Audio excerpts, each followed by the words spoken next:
A essência do Espiritismo, codificado por Allan Kardec, reside em sua natureza tríplice: ciência, filosofia e moral, jamais se estabelecendo como um templo de adoração ou um sistema de dogmas.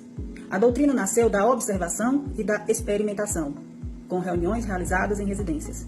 O Espiritismo define a mediunidade como uma faculdade natural, inerente a todos os seres humanos, sendo que em alguns essas manifestações são mais frequentes e mais claras. É uma condição humana, o que explica por que crianças, por exemplo, antes de terem um discernimento maduro de fé e religiosidade, podem apresentar manifestações mediúnicas espontâneas. Isso prova que a manifestação não depende de crença ou religião.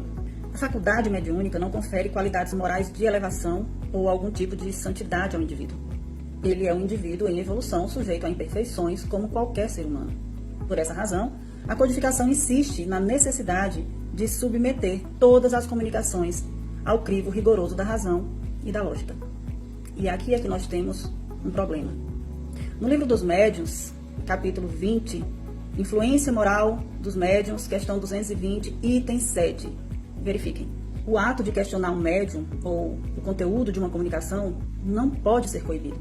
Nos dias atuais, vemos médiuns com trabalhos suspeitos, tentando imputar crimes de intolerância religiosa e perseguição a homens de bem que os questionam, no intento de desviar a atenção da sua empreitada costumeira. Apontar possíveis dúvidas em um trabalho mediúnico é um dever doutrinário fundamental para o espírita. Um exercício de fé raciocinada é essencial à própria sobrevivência e seriedade da doutrina. O Espiritismo convida à análise, e não à aceitação cega.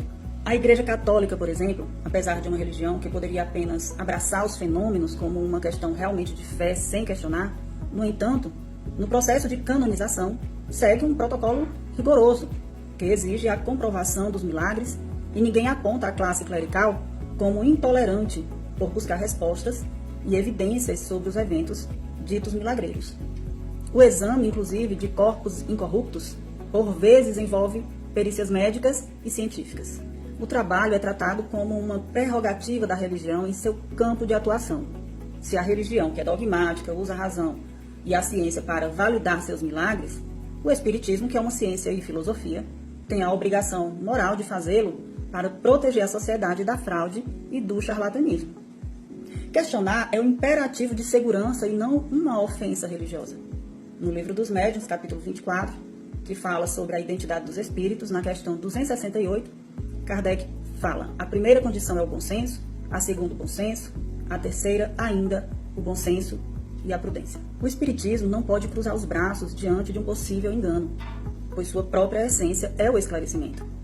A luta em defesa da sociedade vulnerável, especialmente os enlutados, sob o manto da dor, é um ato de caridade, pois são alvos de embusteiros que exploram a dor com falsas comunicações, muitas vezes com forte apelo financeiro. É neste ponto que se manifesta a urgência da ação espírita. Como o mundo leigo pode identificar uma falsa comunicação? Se eu estivesse diante de você e falasse que estou vendo um espírito nesse exato momento, que é o seu filho desencarnado, e ele falou que eu lhe dissesse para que você me passasse todo o dinheiro que foi guardado como cofrinho seu. Informação que eu fiquei sabendo previamente, você não sabe, porque ele quer ajudar no projeto que eu estou desenvolvendo. E você me passa 80 mil reais, confiando apenas na minha palavra doce e cheia de informações pessoais que coletei de você mesma em conversa íntima e de informações encontradas nas redes sociais. Como saberá que é verdade? Fé sem pedir provas? Sim.